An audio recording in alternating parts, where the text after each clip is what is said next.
Welcome to the Fast Break Podcast. We're your hosts for the Hoosier Network. I'm Ari Betterly here with Ryan Costello and Sam Elster for the Hoosier Network. And we're back again. This is rewinding maybe on our 10th episode, 11th, 12th. Wow. I'm not 100%. A lot of episodes. We're deep in the season is what I'm trying to tell you all. And we have a lot to break down today. But let's talk firstly about what's happened this past week. Big Ten gameplay has been in full swing. We're in the midst of a tough stretch before the Big Ten tournament, which is next week, right? Yeah. Am I crazy? It is next week. March is upon us. So The season went boom. It literally went boom. Like a snap. It did go boom, like a snap. But going on about that, let's just jump right in about Ohio State. I'll start us off, and then we can each sprinkle in some insight. But basically, this was a huge win for the Hoosiers. Number 8 in the country. I don't know if they're still that now after their loss to Indiana, but they were before the game. And this was a huge key quad one win we mentioned last week that they needed to win. If they want to make the tournament, this is one of the ones they needed to get down. So I think this team played the best. Arguably, they played all season. We've said that about a couple other games. But for me, I think their all-around performance, on both sides of the court were just aggressive, well-balanced, and overall just played well as a team. But what do you guys think? Yeah, I think they were ready for that press where in years past they really just haven't been, and it's kind of really hurt them in a multitude of ways. They kind of showed a little bit of weakness in the fourth quarter with 10 turnovers, but they really were focused from the offset, and you could tell just by the mentality of them and just how they were playing from the jump. Yeah, high energy was definitely a big component in the game. They were plus 14 rebounding, which was not a stat that, we've seen them thrive in the past. So I think that this was a very big, complete game that they needed. Yeah. And Sam, you've mentioned many times during this podcast about rebounding, wanting to see it. So finally, we've seen a Hoosier team that can rebound the ball, that can, be good off the press and just overall dominate offensively in a game like we've been waiting for all season. I think they might have seen the little clip we posted on Twitter maybe of Sam being like, they need a rebound, and They then they did. They could have. Maybe. Perhaps they did, but regardless, Terry Morin said, we knew it was going to take something extra to beat a top 10 team. So happy for these kids. I know it's in them, and they got to see that tonight. So that was a great moment in the season. I think it will be a highlight, for me in this season. Definitely. But moving forward, as this has happened quite a bit in the season, they've come up, they've done well, they've won a game at home, then they go on the road and they drop one. But Sam, I'm going to let you take this. Michigan State on Sunday. Yeah, so Ohio State on Thursday, Michigan State on Sunday. That little tiny gap, where they have to travel, and then, they could have been a little bit, as I like to say, hungover from the Ohio State win, but they also, Michigan State was also a full court press. They were prepared for that, and, they got off to a hot start, but then went ice cold. 27% from three, which, is not good for this Hoosier team that relies a lot on the three-point shooting, but Sydney Parrish did not have a good game. She was 2 for 10 from the field and 1 for 7 from three, which included a pair of air balls from three, which was very uncharacteristic. And that's very uncharacteristic. I think that Sydney struggling kind of made everyone else a little bit also nervous to shoot the ball because they weren't shooting the ball very well. But Caroline was, a big anchor for them, providing a lot of points, 14 points. But she was really working in the paint, and they were trying to, move the offense through her, which is not something that we've really seen that much this season. But turnovers, of course, big issue. Michigan State leads the Big Ten in turnover percentage. Indiana finished with 18. And Michigan State also had 20 fast break points, which we know that's not something that Terry Morin likes to see. And, after the game, Chloe said, I think the difference today was our aggression. And I'm going to have to agree with that because they didn't have that same aggression that they had against Ohio State, against Michigan State. And, what Chloe said about the Michigan State defense is that the worst part about it is that there was nothing special about it. So there was nothing that really stood out to them that should have made them play like the way that they did. And I agree because it really wasn't there in the second half. They sparked a little bit of a comeback, got within 6 points, but really could not finish offensively. And now they're 0-3 on the road in February, which is concerning. I feel like this week just describes their season in a nutshell because they've just not been consistent when they're going against these high-quality teams or even teams that they should be. It's just they haven't been able to Be consistent. be that success that they have been the last couple seasons. It's just been waves, peaks, and valleys, like Terry Moore mentioned earlier in the season. Yeah, and I would have to agree with you on that, but I think I'll also bring up one positive here. I mean, obviously, there's a lot to be concerned about with that performance because it's happened all season long, but I will say, I think both in the Michigan game now and the Michigan State game now, the past two pretty hard road games, she stepped up big time and kind of been like that anchor you were saying, Sam, where she stepped up for the offense when the three's going to get going, when their veterans going to get going. So I don't know. I was kind of happy for her that, she's made a point in the offense, put her 2 feet on the ground and said, like, hey, you can't do it. Give it to me. And she's been able to succeed on that end. But yeah, totally agree. I mean, on the broadcast, they just kept on saying how, Michigan State's such a good defensive team and how, this matchup is so big for Indiana and Michigan State, too. Michigan State was coming off against a California trip where they lost to both USC and UCLA. Pretty tough losses. So. Sounds like a common theme here. Yeah, but, they just kept on saying how Indiana, also had to think about that, how Michigan State was going to come out with that, aggression and wanting to win. I agree. And also, right before this game, too, Indiana, Michigan, Oregon we're sitting at like the exact same record. So I think defining yourself, if I'm in that top half of the middle group or if I'm at the bottom, and Michigan State just defined themselves, and Michigan defined themselves as the top upper echelon of that group. Now they're both 10-6, and Indiana now drops to 9-7, being alongside the Nebraskas, the Minnesotas, and the Iowas, which I found interesting. So. But yeah, moving forward, they're pushing on to Maryland this week. Another very tough team, another ranked opponent in the Big Ten. And overall, they're just going to have to just bounce back at home yet again. So what are your guys' thoughts on this? And kind of just give a good preview here. Brian, I'm going to toss it to you. Right now, Maryland's currently in 4th place, which is the last double bye for the Big Ten tournament. So they're going to come, I would expect, focused, and they've had a week off in between their games.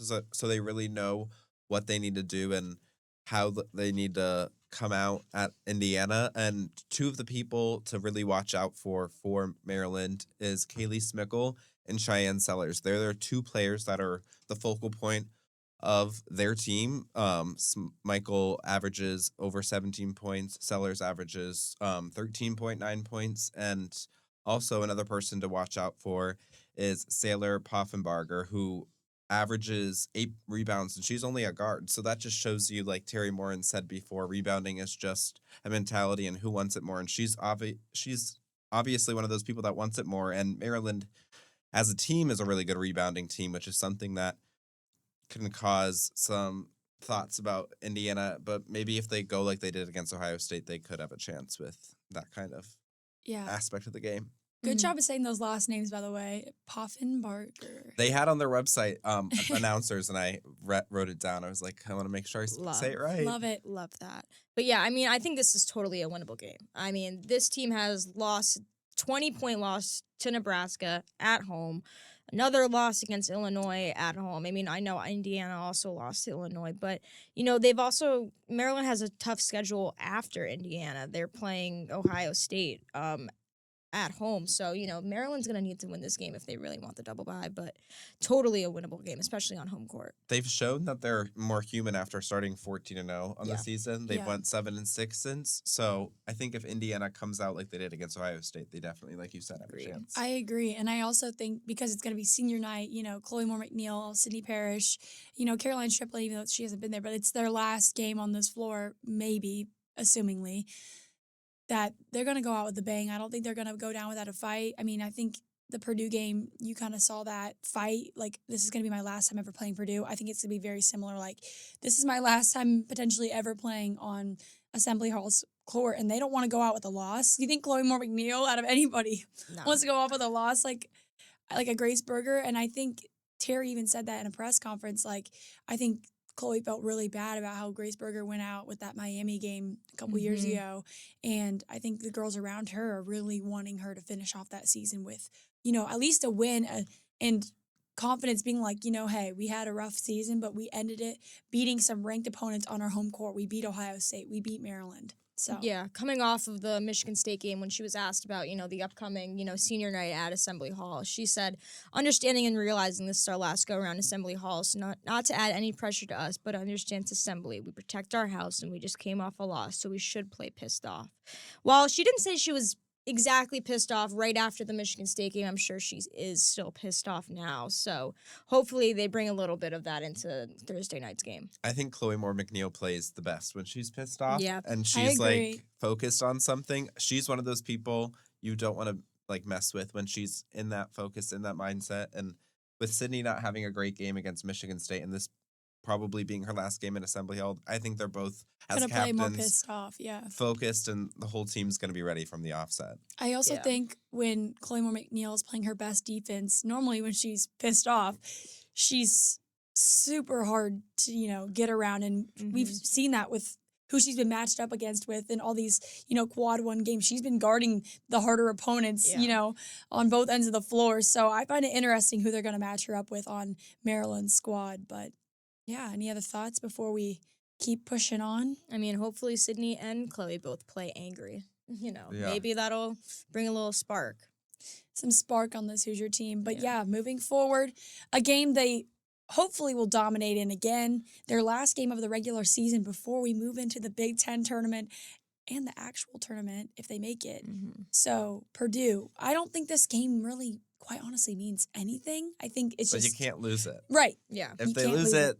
then it's Then like, it oh, means that's a everything. nice tick to like just scratch Indiana's name off of the tournament. I don't know if that would do it, but Right. it would not. It would keep them on it would put them more on the bubble than they I already think are. they'd be a shoo-in almost out, in my opinion. Yeah. I don't know. Wouldn't be a good look. But yeah, they definitely need to win this game. Either they're going to be walking into this game with a 2-game losing streak, which some of us predicted, some of us didn't, or a win. So I think it would be good if they came off a win against Maryland, obviously, like we mentioned. But I think they're going to dominate. That's pretty obvious just from the last matchup. But they will be in Mackey Arena, which is known to have a great environment, just like Assembly Hall. And, I don't know if they're doing this year, but they had a great crowd last year at this rivalry game where they were offering students an opportunity to get like season passes or something like that. I think it was earlier in the season, but it might be this game. I don't know. But I feel like in the past, with the women's games Yeah. in particular, I've seen Indiana fans travel well because Yeah. it's not that far of a drive. I think Indiana fans will travel far too. I think they'll make the drive for one last rivalry game. Pardon my French, but yeah. Are you guys ready for hot topics? I'm think ready. Are you, so. Sam? I'm so ready. All Okay. right, let's do it. Since the regular season is almost over and the All Big Ten like Player of the Year, Defensive Player of the Year, the All Big Ten teams will be announced soon. I want to ask you guys if you think any Hoosiers will make it, and if you think they will make it. I'll go first. While, she's going up against some tough forwards like Lauren Betts and co, but Caroline Striplin, she's been really consistent, and, this one might be a little bit of like an underrated one, but I just think she's just been so dominant for Indiana. Like, has the highest, I think, field goal percentage on the team, and, while the competition is pretty tough, she really has been a very stable rock for this team and just consistently putting up points, getting rebounds and whatnot. So yeah, that's my pick. I could see an honorable mention team. I agree. I think because of her dominant performances, especially against Michigan and Michigan State, or in one other one too. I think it was Penn State, perhaps. Yeah, Penn Yeah, when State. she didn't Penn miss a State. shot. And she was like plus 25. Yeah. And her stats went crazy. So Yeah. yeah, Ryan, what do you think? I'm going to go with Yard and Garzone. I feel like that's an obvious pick. She leads the conference in 3-point percentage, and I think the last time I checked, she was only one off leading the conference in 3-point makes, and she averages the most points in the team. I think it would be very, very dumb of the Big Ten to not name her, the coaches or the media. She's obviously been one of those great players for Indiana all season.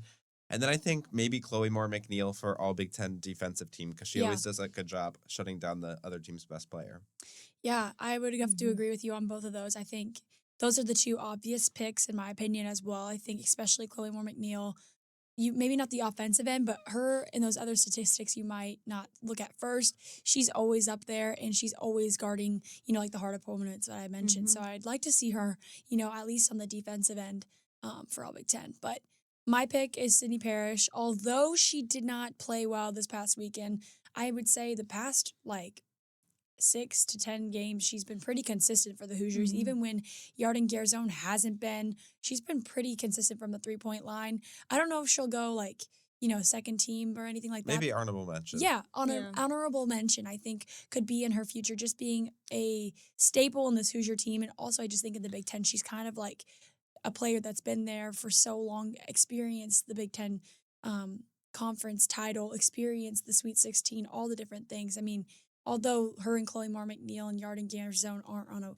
top 3 team this year, top 5, they still have contributed so much to the Big Ten these past couple of years. And I think it would be discrediting Indiana for all their hard work they've had the past couple of years. And since Parrish came back from her injury, I think she's been in double figures in all but just a handful of games. Yeah. So Yeah. she's really just put it all out there for her last time playing college basketball. Yeah, and I would agree. all those double-doubles, too. I feel like she's like a double-double machine when she's playing well. She's I definitely like that. Double machine. She is. She's definitely one of those people that, like Terry Moore, and I think I've said it like once or twice already on this podcast, like mentality, she just rips those rebounds down. Totally. She's so scrappy. I think she always shows the most emotion, I or agree. was one of the players on IU that shows the most emotion. But moving to our next question, which players do you think deserve Big Ten first team? This is very coveted because it's such a stacked conference.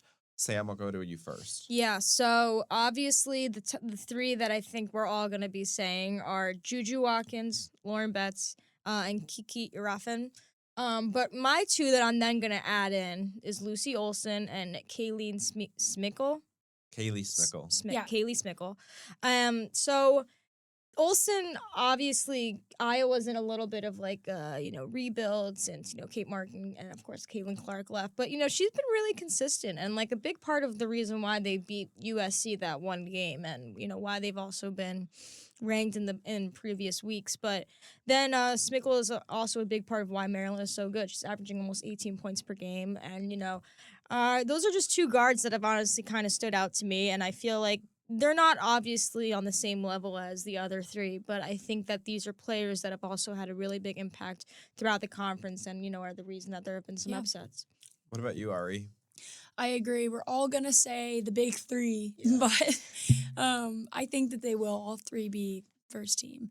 And then I'm going to switch things up and say Cotty McMahon for Ohio State. I mean, she's just an all-around versatile player. I mean, we saw her on the floor against IU. I mean, IU shut her down, I would say, overall, which they've kind of done for a lot of, the Juju Betts, and they've tried with, Lauren Betts. Didn't really work, but again, I think she just has the defensive, tenacity that for that Ohio State gameplay that makes her super, aggressive and kind of just pushes both ends of the court in the right direction.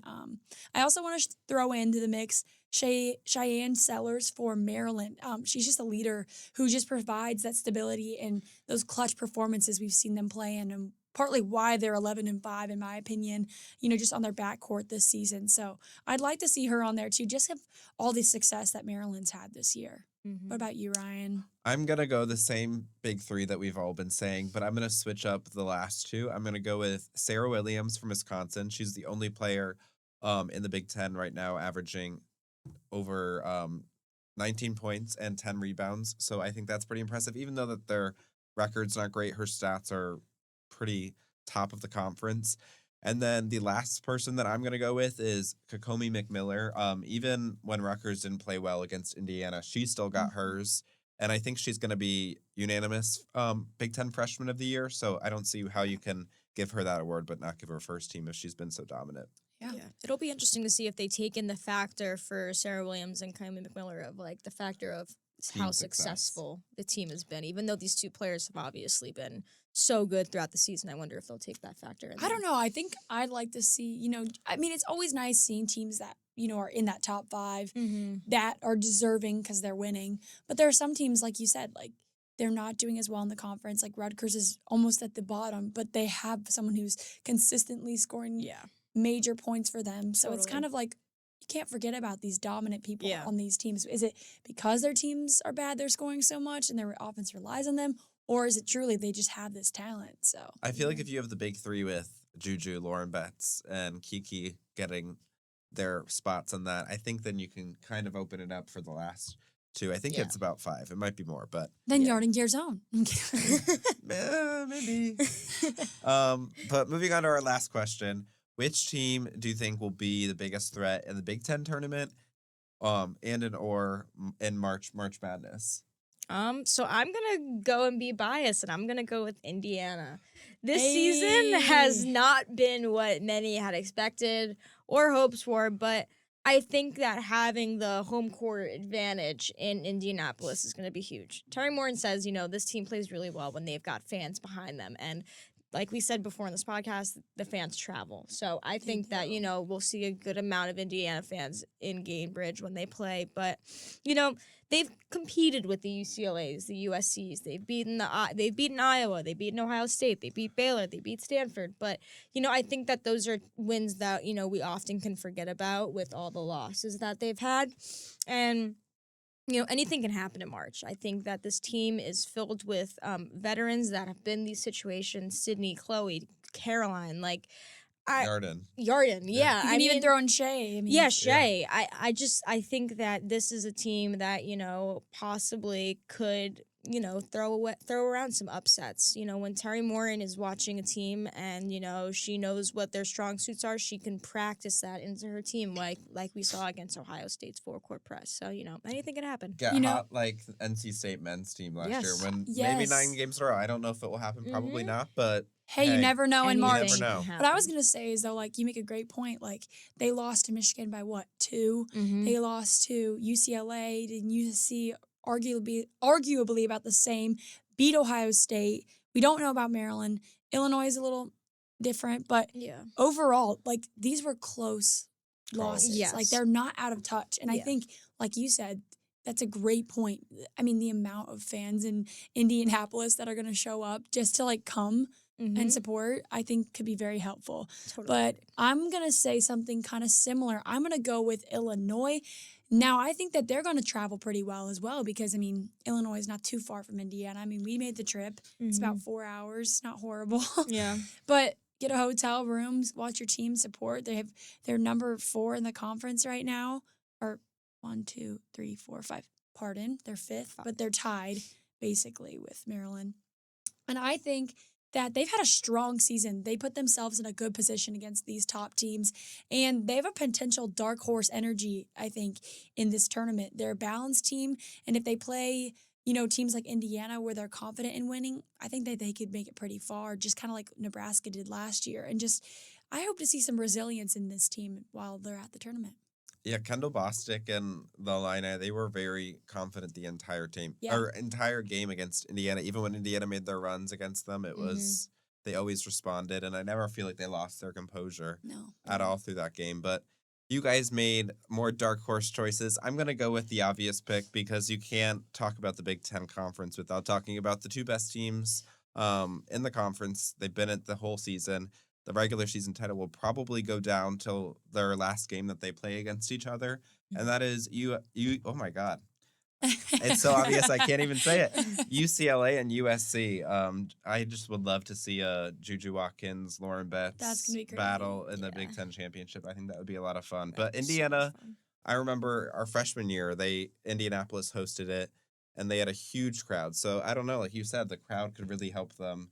But we'll have to see. I'm wondering, again, I think I mentioned this in the last podcast, but I know that Iowa fans travel well, and I wonder how many are still going to come I because feel like still a lot. I think they could be, like I said, the sleeper pick too, because you can't count them out with all the still Caitlin Clark fans who are going to just hope to see her maybe show up to the Big Ten tournament With too. it being in Indy, I feel like she'll be She'll be courtside there. for all of their Yes, games. she'll be there. For all the other games, too. She Yeah. loves women's basketball. Definitely. Right. Definitely. So definitely going to be interesting. Looking forward to it. Mm-hmm. Is there anything else we need to talk about today, guys? I feel like we hit it. Next week, we'll I be think able to we do did. actual projections for the Big Ten tournament. 'Cause Yeah. it'll be Finally, We'll probably starting have a right bracket. as, yeah. That's crazy. this season's really, really winding down, and It should I don't slow know. down a little bit. I was gonna say we're all seniors, so this is a little Slow down. emo perhaps for us. So maybe this can slow down a little bit. We're always happy, these teams are getting to March. That's the most exciting time of year, in my opinion. But It it can is. slow down. But it can slow down, Slow down. Yeah. arguably Just a so. little bit, But a little bit. Well, yes, come back and listen to more because we're going to be here. And we're going to be breaking down some major stuff. After these next 2 games, things get wild because the future It's getting hectic. and the future of the Hoosiers are in their own hands after Thursday. You're right. 1,000%. All right, guys. Well, this has been an episode of the Fast Break Podcast. I'm Ari Betterly here with Ryan Costello and Sam Elster for the Hoosier Network. And don't worry, we will catch you next time on the Fast Break while we break down the Big Ten tournament. So have a good week, you guys. We'll see you next time.